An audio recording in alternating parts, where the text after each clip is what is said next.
ঈদের ছুটি শেষে কর্মস্থলে ফিরতে শুরু করেছেন সাধারণ মানুষ। এ নিয়ে এখন আরও জানাতে বরিশাল ও বগুড়া থেকে যোগ দিচ্ছেন আমাদের সহকর্মীরা। শুরুতে যাচ্ছে বরিশালে, জানাবেন আমাদের সহকর্মী মুরাদ আহমেদ। মুরাদ, ঈদের ছুটি শেষে কর্মস্থলে ফেরা মানুষের সংখ্যা আপনি কেমন দেখতে পাচ্ছেন? বান্ডেল থাকলে প্রতি সেনমানিতে টাকা বাঁচবে। বিকাশ সেনমানি বান্ডেল কিনে জিতুন প্রতি লেনদেনে। দেখুন, আপনি এখন দাঁড়িয়ে আছি বরিশাল কেন্দ্রীয় নতুনদাবাদ বাস স্ট্যান্ডে। এখানে যাত্রীকে বাস, আর গতবার এখানটায় দাঁড়িয়ে আমরা দেখেছিলাম যে প্রায় 600 টাকার টিকিট, এটা বিক্রি হয়েছিল 1000 টাকা কালোবাজারে, এছাড়া কন্টিনিউ ছিল না। এবার 500 টাকা করে টিকিট ঢাকা নিয়ে যাচ্ছে। আর ব্র্যান্ড গাড়িগুলো যেগুলো আছে সেগুলো টিকিট বিক্রি হয়ে গেছে, তারপরে তারা কিছু টিকিট হাতে নিয়ে বসে আছে। আর যতগুলো গাড়ি ঢাকার পথে ছেড়ে গেছে, মানে একের পর এক গাড়িগুলো ছেড়ে গেছে, কোনো গাড়িতে আমি পরিপূর্ণভাবে প্যাসেঞ্জার দেখিনি। 17 থেকে শুরু করে সর্বোচ্চ 23 জন পর্যন্ত পেয়েছি। এইখানে এই হচ্ছে গাড়ির অবস্থায় হচ্ছে এই হচ্ছে যাত্রী অবস্থা। তো যেটি বলা যায় যে বরিশালের দক্ষিণাঞ্চলে সব ঈদের যাত্রীদের ভিড় লঞ্চে পড়ে থাকে। গতকাল লঞ্চেও আমরা বিকে বিকে অবস্থা দেখেছি। সবচেয়ে বড় যে বিষয়টি এখন পরিচিত সেটি হলো যে এবারে ঈদ অত্যন্ত শান্তিপূর্ণ হয়েছে। ঈদ যাত্রা হচ্ছে তার চেয়েও শান্তি। মুরাদ, আপনি তথ্য সংগ্রহ করতে থাকুন আর সঙ্গেই থাকুন। আমরা এই মুহূর্তে যাচ্ছি বগুড়াতে, সেখান থেকে জানাবেন আমাদের সহকর্মী হাসিবুর রহমান। হাসিবুর, অনেকেই তো কর্মক্ষেত্রে আবারও ফিরতে শুরু করেছে। ঈদের ছুটি শেষে মানুষের ভিড় কেমন দেখছেন সড়ক পথে?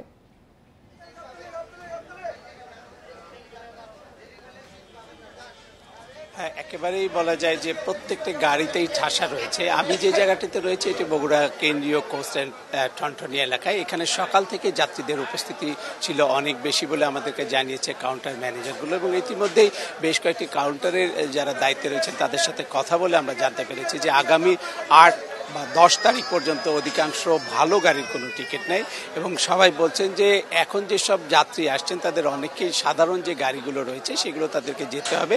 তবে সুখের বিষয় একটা যে কোথাও তাদেরকে ভোগান্তি পোহাতে হচ্ছে না, বিশেষ করে যাত্রাপথে কোথাও যানজটে পড়তে হচ্ছে না। আর দ্বিতীয়টি তাদের জন্য আরেকটি সুখবর যে কাউকেই এবার বাড়তি টাকা দিয়ে কোনো টিকিট কাটতে হচ্ছে না। আমি কয়েকজন সাধারণ যাত্রীর সাথে কথা বলেছি যারা আজকে এসে এখানে মূলত টিকিট কিনেছেন, তারা আমাদেরকে বলেছেন যে না, কেউই কোনো জায়গা থেকে কোথাও টিকিট তাদেরকে বাড়তি টাকায় কিনতে হয়নি। প্রত্যেকটি টিকিটে যে অঙ্ক লেখা আছে সেই অঙ্কটাই তারা নিয়েছে। তবে অনেকগুলো জায়গাতে আমি এটিও দেখতে পেয়েছি যে দীর্ঘ লাইনে দাঁড়িয়ে যাত্রীদেরকে টিকিট কিনতে হয়েছে। আর গত রাত্রিতে আমি বেশ কয়েকটি এলাকায় গেছি, বিশেষ করে রংপুর এবং গাইবান্ধার রুটে আমি কয়েকটি পয়েন্টে গেছি। সড়কে যাতে কোনোভাবে যানজটের সৃষ্টি কেউ করতে না পারে সেজন্য আইন শৃঙ্খলা রক্ষাকারী বাহিনী রয়েছে।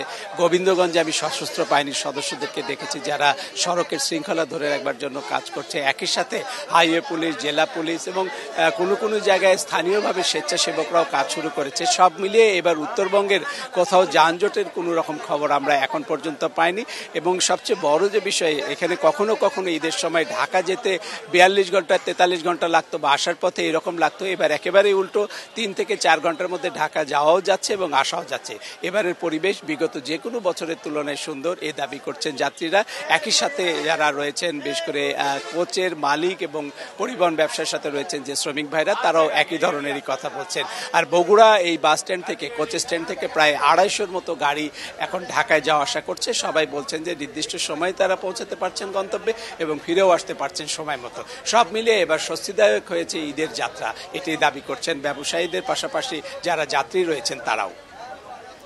ঈদের ছুটি শেষে কর্মস্থলে ফিরতে শুরু করেছে মানুষ, সেই নিয়ে জানাচ্ছিলেন আমাদের সহকর্মীরা।